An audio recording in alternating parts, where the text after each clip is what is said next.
Vamos agora para a continuação da série de perguntas que eu estou fazendo. Vamos lá. Como é a dinâmica da Oi? É o seguinte. Primeiro de tudo, eu quero mostrar para vocês o seguinte.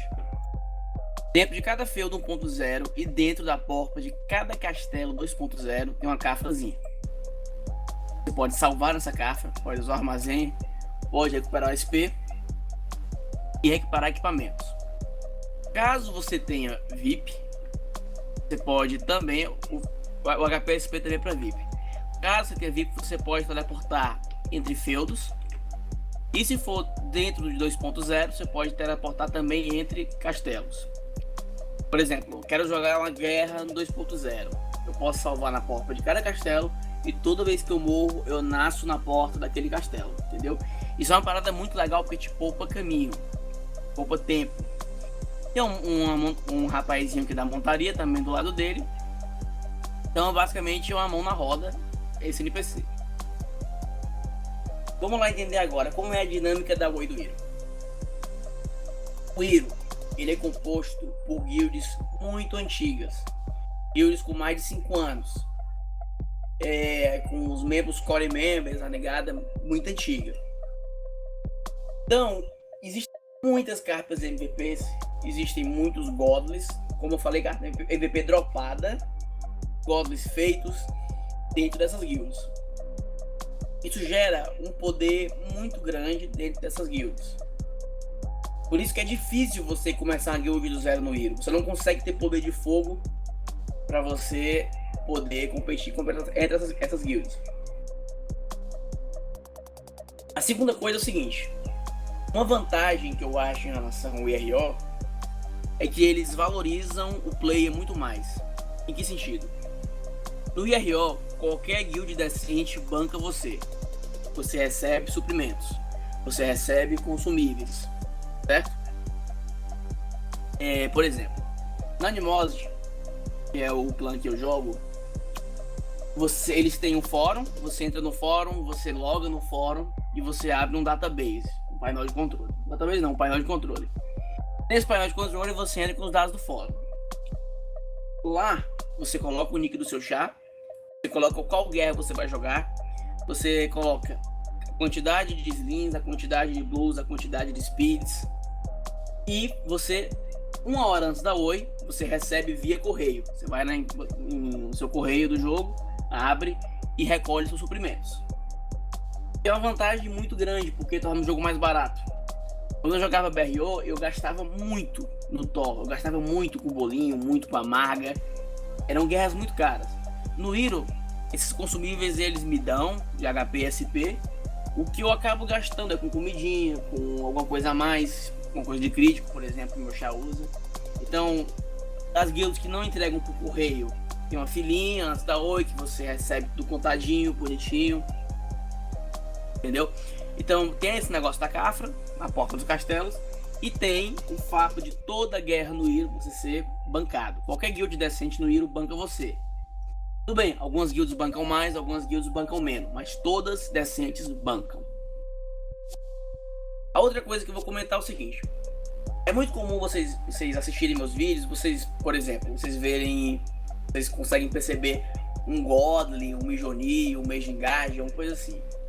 Como é que essas guilds me emprestam? Eu entrei na guild, como é que eu ganho a porra de um Godly desse? No Hero, você ter um Godly seu é complicado. Por quê? Quando você faz um Godly, quando você vai no castelo, você faz sua economia, você pega seus itens divinos, faz o seu Godly, você gera uma caixa, que é o Godly Keep. Por exemplo, Mijoni Keep Box, Mejingard Keep Box. Essas caixas elas passam por trade, mas a partir do momento que você abre esse Godly, você não consegue passar ele por trade, a não ser que seja para emprestar.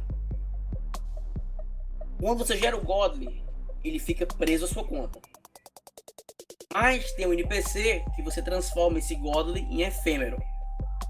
Coisa passageira, uma coisa que é temporária. Por exemplo, o que as guilds fazem? As guilds grandes, por exemplo, a Ox Helm, É comum muitos membros da Loxhelm ter acesso a Godless com o tempo, a MVPs. A MVPs não tem esse mesmo mecanismo, mas a Godless tem. Então o que é que eles fazem? Eles vão no NPC, geram um efêmero de um mês, uma semana, 2 semanas. Eles emprestam para jogadores leais ao clã. Jogadores que jogam Oi ativamente, jogadores que são úteis, jogadores que não vão atrás de treta, jogadores que fazem, podem pela guild. Então, além dos consumíveis serem bancados, que é uma vantagem muito grande, você é recompensado com acesso aos gods do clã. Por exemplo, era muito comum jogar no Thor, vamos fazer god pra fulano, vamos fazer god pra ciclano, bora fazer um beijinho pro cara que ele fez o pack. E aí, o que eu vou ganhar com isso? No Iro você ganha, no Iro você acaba, quando você é um membro leal, você acaba tendo acesso ao que o clã produz, entendeu? É uma coisa que eu acho muito bacana. Outra coisa legal é que, por exemplo, na minha guild não existe hierarquia. Não existe ninguém melhor e nem ninguém pior. Observem isso aqui. Todos do clã têm a mesma posição. Todos. Líder tem a mesma posição. Líder, core member, todo mundo tem a mesma posição. Todo mundo tem invite kick. Estão vendo aqui? A única diferença é que uns doam e outros não doam. Gente, isso é uma noção de educação, de respeito, de igualdade muito boa. É uma coisa que deixa o Brasil muito para trás nesse sentido. Você consegue fazer uma guild no Hero, você consegue dar invite kick para todo mundo e não tem mazela. Você entra no Hero, você vê uma guild assim, você não consegue não respeitar, entendeu? Você vê tudo muito bonitinho, fluindo, você respeita.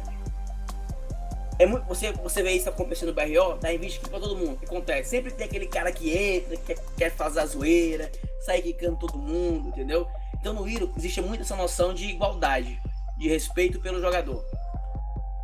Não que no torne o BRO não respeitem, mas essa ideia de você ter uma coisa igual, todo mundo tem acesso ao que o clã produz, todo mundo sendo bancado, todo mundo sendo estimulado a jogar, isso é uma coisa muito bacana em relação ao BRO, comparando ao BRO. Vamos para a próxima pergunta, então. Como são as guilds no IRO e se eu quero criar uma guild BR do começo, do zero, vale a pena? As guilds no IRO é o seguinte. As guilds mais relevantes para o IRO são Animosity, Loxhelm, Smokes, Oranges, Sinergia, Clandestino Society. Essas são as guilds mais relevantes do IRO. Então, mais atenção. Cada guild é full, exceto a Smokes, que geralmente ela não vem full, e a Orange também não vem full. Mas as demais todas são guilds lotadas, chegam até a ter XTs. São guilds muito antigas, com exceção da Oranges. São guilds muito antigas e tem uma hierarquia, tem uma grande experiência, tem gente que está liderando que já é muito antiga, tem muito Godly, muita carta MVP dentro do clã, consegue bancar bem os jogadores, entendeu? Então isso é o que torna o Hero difícil você começar uma guild, porque é muito complicado você chegar no Hero e você criar um clã com poder de fogo para poder tirar de VG contra uma guild dessas, que já tem muita carga. Então é o seguinte, essas guilds geralmente no Hero é muito comum aliança. Geralmente tem a aliança da Animosity, Sinergia e Clandestino Society contra o outro lado. Geralmente são guerras de economia, são guerras assim mais mobadas, que tem muita gente pra caralho, a tela do PC fica travando às vezes. O que deixa o jogo mais vivo, né? Compensação. Tem outras guilds. Tem guilds brasileiras como a Embertree, tem outras guilds filipinas, guilds de todo mundo, mas as mais relevantes são essas 6 que eu citei. Como eu falei, são guilds com muito poder de fogo e que costumam se aliar. É muito comum você ver aliança no Hero. Em relação à guild BR, é o seguinte. Existem guilds BRs, inclusive a Embertree é a guild mais relevante brasileira, que são bacanas, tem uma galera muito gente boa jogando, uma galera que está se equipando, que está aprendendo a jogar. Mas é uma guild que... São guilds que, por exemplo, não tem como tirar poder de fogo contra essas guilds maiores. É impossível. Não por ser gente ruim, por ser gente desinteressada, mas por ser gente mais recente. Tirando de EVG contra guild mais antiga. Guild que tem muito poder de fogo, muita carta MVP, muito godly e muito mais experiência no IRO em si. Então você faz uma guild BR, na minha opinião, tem dois fins.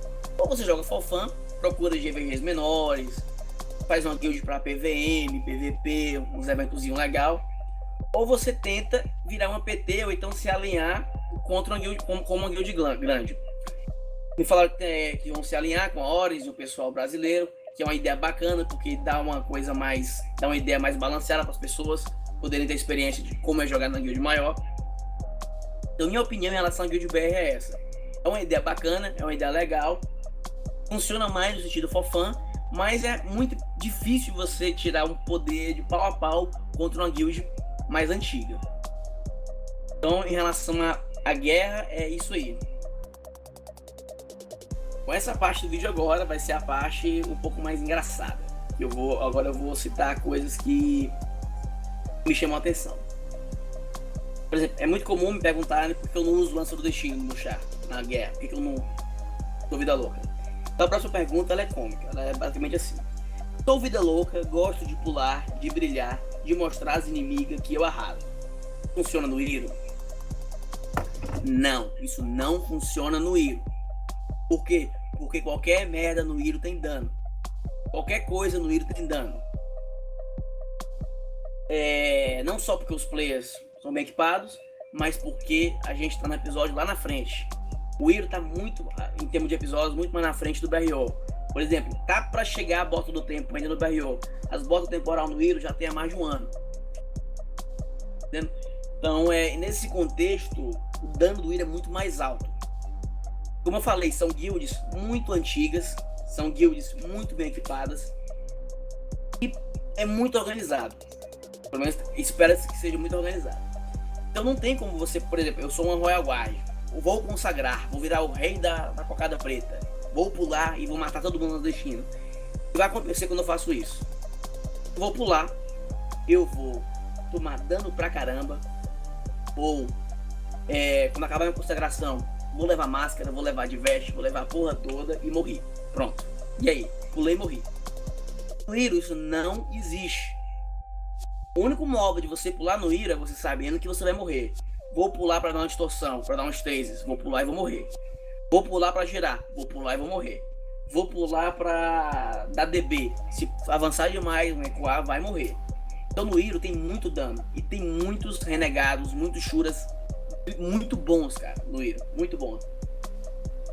Não por serem bem equipados, mas por fazerem a função da classe. É muito comum eu chegar pra gente de fora e eu falo, e aí, cara, como é que tá teu Shura? Meu Shura é pouco, é pica. Meu Shura mata pra caralho no bot, então você é ruim. Por quê? Porque Shura decente é Shura que dá campo. Entendeu? É Shura que dá campo. No Iro, toda vez que tem um strike, toda vez que tem um rush, tem Shura, 6 Shura, pá, campo, pra tudo quanto é lado é campo. Pronto. Aí vem o Ranger, Aerostorm, pá, morre uma caralhada de gente. Vem os RK, vem Cometa, vem as AOE de Sorcerer, vem tudo. Ou seja, quando você junta essa caralhada de dano, fica dando pra caceta. Então não tem como você chegar com o seu Royal Guardzinho, ou vou consagrar, vou brilhar. Isso no Iro não existe. É comum em lugares que não tem dano, e você tem, sei lá, você consegue botar mais fácil, consegue tancar mais por ter menos equipamentos de dano. Por exemplo, aqui no Iro, no meu chat tem essa carta aqui, a carta Petal, que aumenta o dano crítico absurdamente. Essa moça bem aqui. No BR isso não tem ainda. A temporada está para chegar ainda. E outra coisa, né? Tem rangers aqui de Thanatos dando Aerostorm. Tem muito range danudo aqui no Iro. Muito range danudo. Você vai nos outros servidores, você vê um ranger ou outro com danos inexistentes. Aqui no Iro tem muito ranger com dano caralhoso. E também tem uma skill de ranger chamada No Limits, que é uma skill nova que veio, que aumenta. O que gera foda, ficou escroto, mais escroto ainda, porque tá dando mais dano ainda na Aerostorm. Ou seja, é muito mais cauteloso. O Alligator não faz muito vídeo de guerra, o Alligator é preguiçoso. Não é porque eu sou preguiçoso, é porque a minha guerra em si não é tão legal quanto eu boto nos meus vídeos. Por que eu faço isso? Porque meus vídeos, eles são para entreter. Meu chazinho bonitinho, pulando, matando a bezinha ali, matando o trovadorzinho ali, limites, papapá. Isso é legal, mas isso não é tão útil. Então eu faço esse vídeo mais no sentido de entreter do que ensinar. Os vídeos de guerra é mais para entreter. Os vídeos para ensinar são de tutorial. Para entreter são de guerra. Por quê? Porque no meu RG, cara, eu tenho que ter redenção. Toda guild minha espera que eu tenha redenção e que eu redente pelo menos 2 pessoas. Pronto, continuando aqui o vídeo, que eu tive que pausar no outro trecho porque eu tive que sair ontem. Então vamos lá entender o que eu tava comentando. Aqui no Iro, quando eu vim do BRO, eu vim com mentalidade. Eu vim com mentalidade de fazer o que eu fazia no BRO. Eu tinha um chave CD, eu gostava de pescar, gostava de matar uma negada. Mas aí, pessoal, eu recebi muito puxão de orelha. A negada ficava: como assim tu não tem redenção teu já?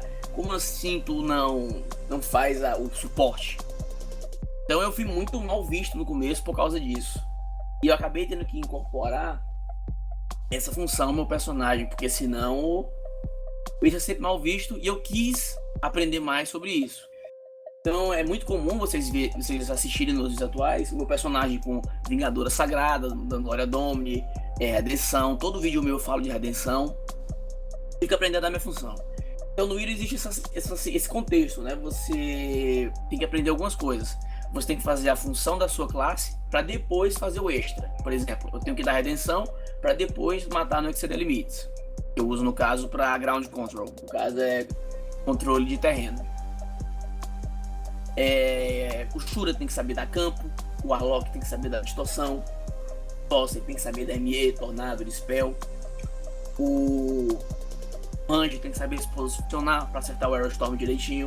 O RK tem que saber usar runa, entendeu? Então tudo isso tem que ter feito para depois fazer o a mais, entendeu?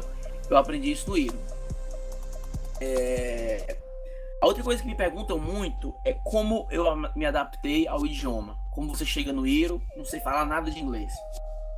Primeiro, pessoal, que conselho para a vida de vocês é que é impossível você viver no mundo atual sem saber falar inglês. Pelo menos alguma coisa, pelo menos entender.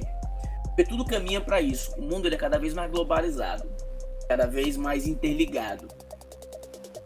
E a segunda coisa, então, é o seguinte: quando você joga o IRO, então você acaba indiretamente aprendendo inglês também, porque você tem contato com gente do mundo inteiro.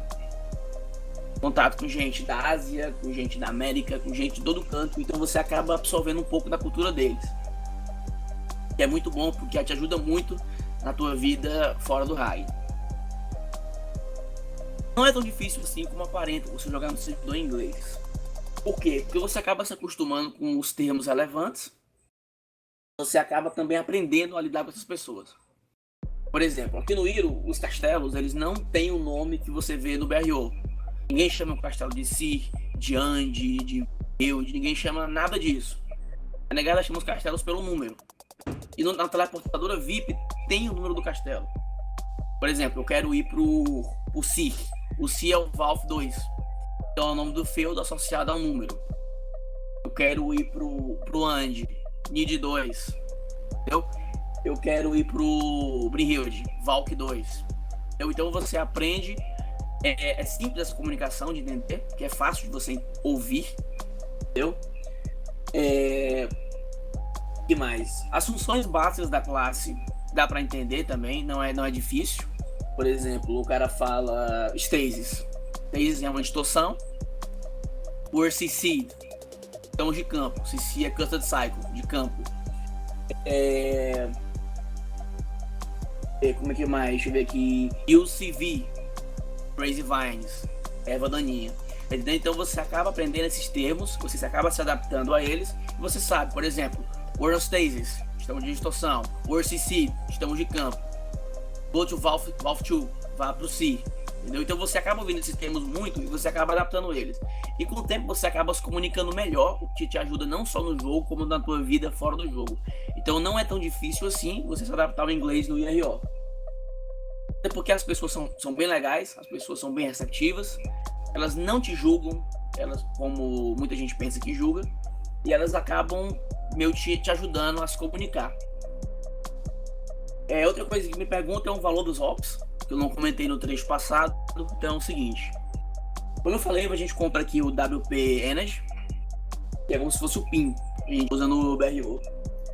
O WP Energy ele funciona da seguinte maneira: com R$16 você compra um K, com 24 você compra 2, com 50 conto você compra 3, vai até 10k, que é R$160 mais ou menos. Quanto vale o WP no Hero? Cada 1k de WP vale mais ou menos 150 kk. Ou seja, com R$160 você compra 10k de WP, que você ganha 1,5B, que é muita grana. É relativamente mais barato que o BRO, até porque os equipes aqui também são bem mais baratos de se fazer. Como eu expliquei no trecho das pedras, de como você deixa um item mais 9, mais 12, é uma coisa barata de fazer. Por isso que eu gosto daqui também, porque eu não gasto com consumível na Oi e também não gasto tanto com equipamentos.